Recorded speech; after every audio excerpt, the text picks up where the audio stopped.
Were Lionel Fundament's MPC trains better at the beginning of their production era or at the end? Let's explore on this episode of Toy Train Tips and Tricks. Hello again, this is Mike. I recently picked up a Lionel starter set from 1986, the end of General Mills' MPC era production, and I immediately noticed many similarities and differences to common Lionel starter sets made throughout the 1970 to 1986 production era. It cannot be denied that during Lionel's post-war era, from 1945 to 1969, production values, especially for low-budget starter set trains, continually degraded as the economy and demands for toy trains changed. Metal trucks and couplers were slowly replaced with all-plastic designs. Couplers changed from the remote electromagnetic coil type to so-called thumbtack types, to often couplers that did not operate at all. Details and features disappeared, and motors became simpler and less powerful. But did this same trend follow during the so-called MPC era? Let's compare two sets, one made near the beginning of the era in 1971, and another made at the end of the era in 1986. So here's my eBay box. Honestly, I need another starter set like I need a hole in the head, but I felt kind of sorry for this set. It had a very low price and no bidders, and I felt compelled to at least post up the minimum bid. I think this set fell through the cracks because there were quite a few other starter sets listed at the same time, and many of them had their original boxes, track, and transformer. In any case, let's see what we have. Leading the set is the number 8617442 nickel plate steamer. The glossy black body is accented by a yellow frame stripe and NKP markings on the steam chests. The model features smoke, a headlight, classification lights, and green jewels, and a separately applied silver bell. The valve gear lacks an eccentric mechanism, and it includes only a representation of a reverser through the cast-in details. But both drivers are connected to the side rods, which is an improvement over many of Lionel's starter set steamers. The shell appears to be a modified version of Lionel's time-tested 242 body that dates back to the late 1930s. There's no unsightly reverse lever poking through the top, as a small switch under the cab controls the lockout mechanism of the electronic reverse unit for the can motor. By the way, if you see a can motor with no lockout switch, it usually indicates a locomotive that runs on DC power only. This one has the switch, so AC track power is fine.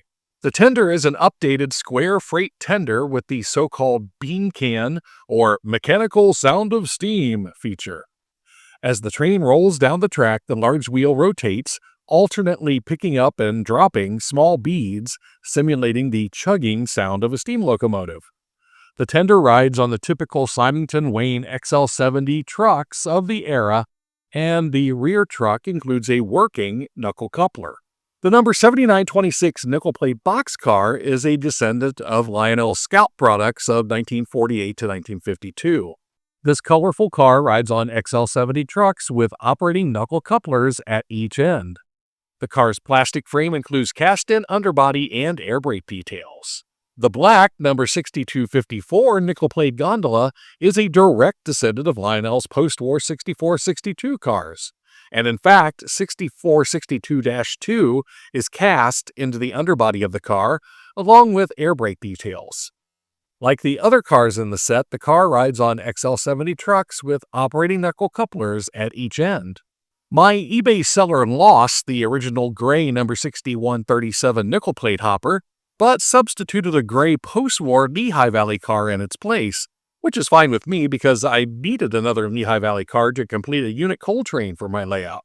The nickel plate car rides on XL70 trucks with operating knuckle couplers on each end. Pulling up the rear of the train is a red number 6919 SP-style offset cupola caboose. The caboose includes a separately applied smokestack, steps, ladders, and end rails, and battery box and brake line details are cast into the plastic frame. The car rides on XL70 trucks with operating couplers on each end. With operating couplers at each end, the caboose and cars would typically sell at a local train show for $10 each or more. The trucks themselves are worth that much. I have seen similar bean can tenders sell for $20 or more by themselves.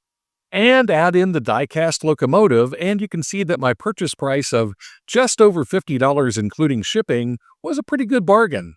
The original number 6-1602 set would also have included 8 O27 curve sections, 4 O27 straight sections, a plastic pneumatic uncoupler, plus a transformer, wires, and track lock-on. According to an ad in the November 1986 issue of Model Railroader magazine, O and Up Railroader Supply in Brookfield, Wisconsin, and Train World in New York were both offering the set for $149.95 plus shipping, or about $439 today with inflation. This is normally the part of the video where you would see the set in action on my layout, but due to a construction project, that is not an option at this time. Channel members have been able to keep up with the progress on the layout additions through exclusive photos and videos. And speaking of members, if you would like access to more exclusive photo and video content, consider supporting the channel with a membership and stay up to date with all of the behind-the-scenes activities on all of my YouTube channels. Of course, you can also show your appreciation by liking, sharing, and subscribing to this channel, and hit that notifications bell so that you never miss a video. And now, back to our feature. As mentioned above, Lionel produced similar 442 lead starter sets nearly every year beginning in 1971.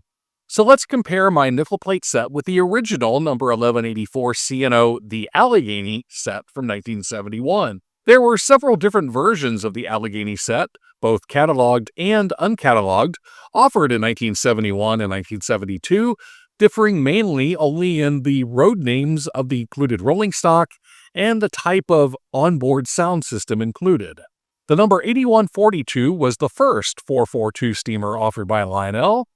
This die-cast steamer featured a boiler casting that was a modified version of the 264 casting used on the Postwar 2026, 2036, 2018, and similar models. The traditional universal motor featured a two-position electromechanical reverse unit with a lockout lever sticking up through the boiler top. The model included an add-on bell and jewels in the classification lights. The running gear included a simulated reverse mechanism in addition to the two main drive rods. The Chesapeake and Ohio tender was the same square freight-type tender body used with most of Lionel's 442 models. This one, however, included the then-new electronic mighty sound of steam. A wire connected the tender to the locomotive, and when a special contact on the smoke unit was struck by a side rod, it made electrical contact that generated white noise in the tender speaker, more or less simulating the sound of a steam locomotive. Like the later tender and all of the cars in both sets, Symington Wayne XL70 trucks were used, but this time with a non-operating knuckle coupler. Original Allegheny sets from 1971 feature an orange Wheaties Scout-type double-door boxcar, while later cataloged and uncatalogued versions used a number 9042 Ford Autolite car. Both cars included cast-in underbody details on their plastic frames and had one operating coupler and one non-operating knuckle coupler.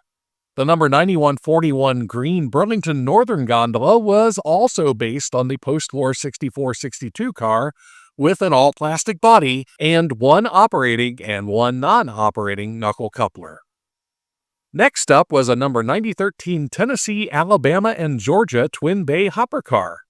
Again, based on the post-war number 6456 car, this car also included one operating and one non-operating knuckle coupler. An additional car for the 1971 version was the number 9022 Santa Fe flat car with bulkheads and stakes. This car can come in red or black and also featured a single operating coupler and one non-operating coupler. Later editions of the Allegheny set often substituted a different flat car with stakes only or omitted the flat car from the consist altogether.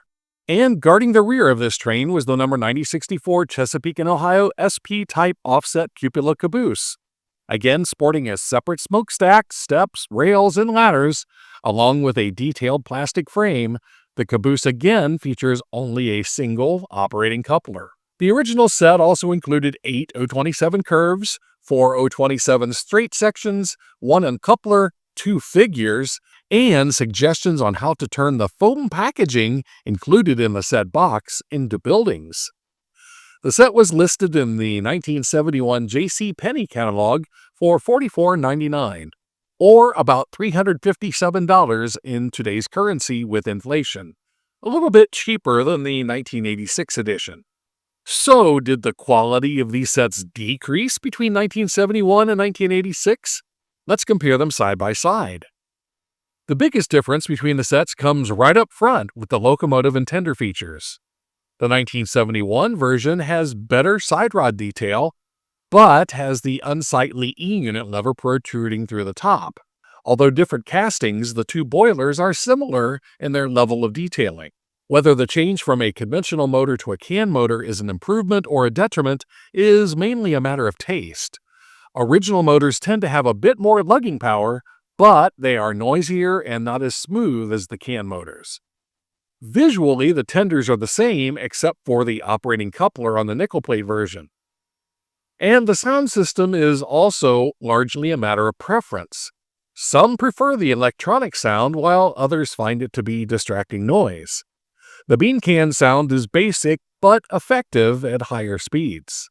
As for the cars, the 1986 edition wins hands down.